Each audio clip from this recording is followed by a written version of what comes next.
সেটা ছিল একটা সাধারণ সকাল। শহরটা ছিল প্রাণবন্ত, মানুষ কাজে যাচ্ছিল, বাচ্চারা স্কুলে যাচ্ছিল, রাস্তার হকাররা খদ্দেরদের ডাকছিল। পুলিশ কন্ট্রোল রুমের ভেতরে একজন ক্লান্ত অফিসার চায়ে চুমুক দিচ্ছিলেন। এমন সময় ফোনটা বেজে উঠল। Hello control room. একটি শান্ত কণ্ঠস্বর উত্তর দিল, আপনার হাতে ঠিক 1 ঘন্টা সময় আছে, আপনার শহরে একটি বোমা ফাটবে। অফিসারটি হেসে উঠলেন। আমরা রোজই এরকম প্র্যাঙ্ক কল পাই। তিনি ফোনটা রেখে দিলেন। 5 মিনিট পর ফোনটা আবার বেজে উঠল। সেই একই কণ্ঠস্বর, আপনার সময় ইতোমধ্যেই শুরু হয়ে গেছে।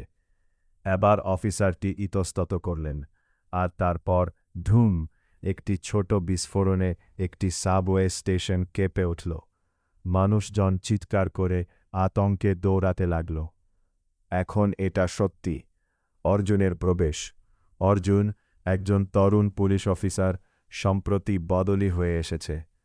তার ঊর্ধ্বতন কর্মকর্তারা তাকে গুরুত্ব দিতেন না। কিন্তু সে দৃঢ়ভাবে বলল, স্যার, এটা কোনো আকস্মিক ঘটনা নয়, এটা পরিকল্পিত। নেহার ভূমিকা। নেহা, একজন সাইবার বিশেষজ্ঞ, কলটি ট্রেস করতে শুরু করল। এটা ছদ্মবেশী। যে এটা করেছে সে ভালো করেই যা। রফিকের পরিচয়। ধীরে ধীরে ঘটনা এগোনো। এদিকে রফিক নামের একজন ট্যাক্সি ড্রাইভার তার দৈনন্দিন কাজ করছিল। টুপি পরা একজন লোক তার ট্যাক্সিতে উঠেল। তার মুখ স্পষ্ট দেখা যাচ্ছিল না এবং তাকে বেশ ঘাবড়ে যাওয়া মনে হচ্ছিল। গন্তব্যে পৌঁছানোর পর লোকটি দ্রুত নেমে গেলে পেছনের সিটে একটি ব্যাগ ফেলে রেখে। রফিক তা খেয়াল করেনি। 30 মিনিট বাকি। শহর জুড়ে আতঙ্ক ছড়িয়ে পড়ল। পুলিশ সব জায়গায় চেকপয়েন্ট বসাল। অর্জুন হতাশ হয়ে পড়ল। আমরা অন্ধের মতো খুঁজছি। নেহা হঠাৎ বলল, দাঁড়াও, সিগন্যালটা নড়ছে, বোমাটা এক জায়গায় নেই। সবাই স্তব্ধ হয়ে গেল। তার মানে এটা একটা চলন্ত গাড়িতে আছে।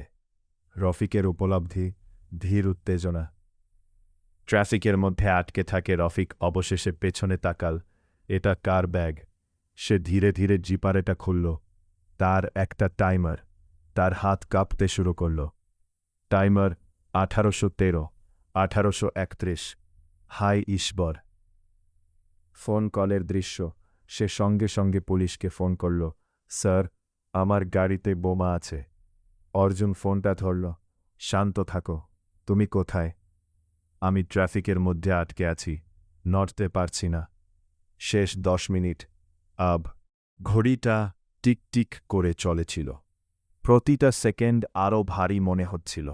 অর্জুন বলল, শোনো রফিক, ঘাবড়িও না, তুমি একা নও।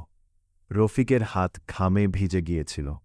সে ধীরে ধীরে ট্রাফিকের মধ্যে দিয়ে গাড়িটা চালানোর চেষ্টা করল। তার চারপাশে লোকজন হর্ন বাজাচ্ছিল আর চিৎকার করেছিল। নেহা তাকে ম্যাপ দেখিয়ে পথ দেখাল, বাম দিকে যাও, তারপর নদীর ধারের দিকে যাও। শেষ মুহূর্তে টাইমার 2:10, 2:15। অর্জুন বাইকে করে তার দিকে দ্রুত গতিতে এগিয়ে গেল। রফিক ভেঙে পড়ার উপক্রম করেছিল। আমি এটা করতে পারব না। তুমি পারবে, আর একটুখানি। অর্জুন চিৎকার করে বলল। ক্লাইম্যাক্স। টাইমার 2:40। অবশেষে অর্জুন গাড়ির কাছে পৌঁছাল। কোনো দ্বিধা না করে সে দরজা খুলে ব্যাগটা তুলে নিল। সব কিছু যেন স্লো মোশনে চলেছিল। সে নদীর দিকে দৌড়ে গেল, সহ 5, সহ 4, এবং ব্যাগটা জলে ছুঁড়ে দিল। ধুম! জলের নিচে বিস্ফোরণ ঘটল। ঢেউগুলো ওপরের দিকে উঠে এলো। নিস্তব্ধতা। সমাপ্তি। শান্ত ভারাক্রান্ত। শহরটি নিরাপদ ছিল। মানুষজন ধীরে ধীরে বাড়ি ফিরছিল। নিউজ চ্যানেলগুলো তাদের নায়ক বলেছিল। রফিক চুপচাপ বাড়ি গেল, তার পরিবারের দিকে তাকাল এবং তাদের। অর্জুন একা দাঁড়িয়ে রইল।